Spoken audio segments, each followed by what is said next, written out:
नमस्कार दोस्तों, आज की कहानी दरिद्रता पर आधारित है। बहुत समय पहले की बात है कि एक छोटे से गांव में रामलाल नाम का एक गरीब किसान रहता था। वो बहुत ही गरीब था।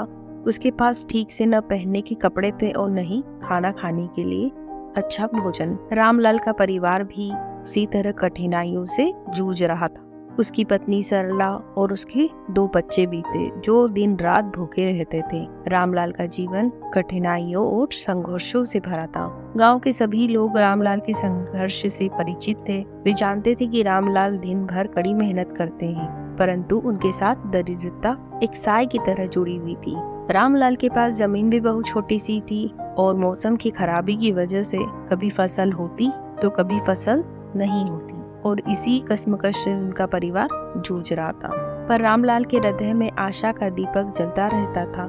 वह सोचता था कि एक दिन उसकी मेहनत रंग जरूर लाएगी और उसकी दरिद्रता समाप्त हो जाएगी। वह हर सुबह जल्दी उठता, खेतों में काम करता, दिन भर मेहनत करता, और जब रात होती तो वह अपने बच्चों को अपने पास बिठाकर भोजन करता। अपनी पत्नी के साथ जो दिन भर उसके साथ घटित घटनाएं हैं उनको सुनाता और अपने बच्चों को कहानियां सुनाता, और ऐसे करके वह सुबह से लेकर शाम तक अपना जीवन यापन करता था। कहानियों में वह हमेशा अपने बच्चों को कभी हार न मानने की सीख सिखाता और सिखाता कि जीवन में कितनी भी कठिन परिस्थितियां क्यों ना आ जाए, उनसे घबराना नहीं चाहिए, उनका सामना करना चाहिए। एक दिन उस गांव में एक साधु आया और साधु के पास में जादुई शक्तियां थी, और लोगों का कहना था कि अगर साधु जिस किसी भी व्यक्ति को आशीर्वाद दे देते हैं तो उनका जीवन बदल जाता है। इस तरह की अफवाहें गाँव में फैल रही थी, और यही बात जब रामलाल के कान में पड़ी तो वह भी साधु से मिलने की आस में लाइन में लग गया। जब रामलाल को लगा कि साधु उसकी दरिद्रता को समाप्त कर देंगे, रामलाल भी अपने बच्चों के साधु के पास पहुँचे। साधु ने उसे देखा और उसकी हालत समझते हुए कहा, बेटा, मैं तुम्हारी स्थिति को अच्छे से जानता हूँ। तुम बहुत संघर्ष कर रहे हो, लेकिन याद रखना कि असली संपत्ति बाहरी नहीं बल्कि अंदर होती है। यह सुनकर रामलाल कुछ मायूस हो गया, क्योंकि उसे उम्मीद थी कि साधु उसकी गरीबी को तुरंत ही समाप्त कर देंगे। लेकिन साधु तो मुस्कुरा कर बोल रहे हैं कि मैं तुम्हें एक आशीर्वाद दूंगा। इस आशीर्वाद से तुम्हें कभी दरिद्रता महसूस नहीं होगी, यदि तुम इसे समझ पाओ तो।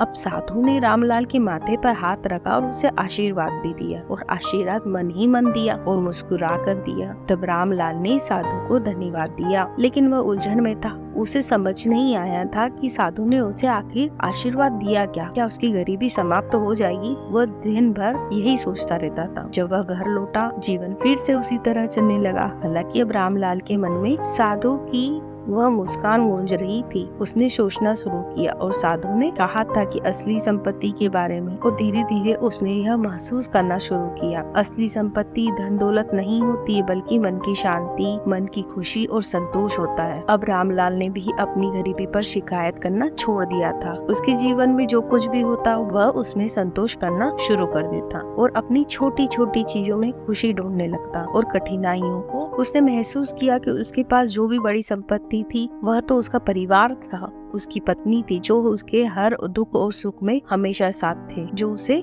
ढेर सारा प्यार करते थे। रामलाल ने अपने बच्चों को भी यही सिखाना शुरू कर दिया कि जीवन में संतोष ही सबसे बड़ी संपत्ति है। कुछ समय बाद रामलाल के खेतों में भी कुछ अच्छा बदलाव आया। मौसम ने भी साथ दिया और उसकी फसल इस बार अच्छी हुई। उसने अपने जीवन में पहली बार थोड़ा सा पैसा बचाया, लेकिन उसके मन में कोई भी लालच नहीं था। वह जान चुका था कि असली खुशी बाहरी संपत्ति से कभी नहीं आ सकती, बल्कि मन के अंदर से आती है। उसने गांव अन्य गरीब लोगों की मदद करना शुरू किया। वह उन्हें यह भी सिखाता था कि दरिद्रता से बाहरी स्थिति नहीं होती, बल्कि मानसिक अवस्था की भी होती है। जब मन संतुष्ट हो तब इंसान कभी दरिद्र नहीं हो सकता, चाहे उसके पास पैसा ज्यादा हो या कम हो। बट मन की खुशी है तो सब कुछ है। गाँव के सभी लोग अब रामलाल को आदर की दृष्टि से देखने लगे।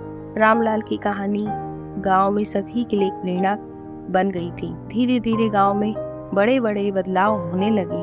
सभी अपनी स्थिति को कोसने के बजाय उसमें संतोष ढूंढने लगे। दारिद्रता अब केवल एक शब्द बनकर रह गई थी उस गांव में।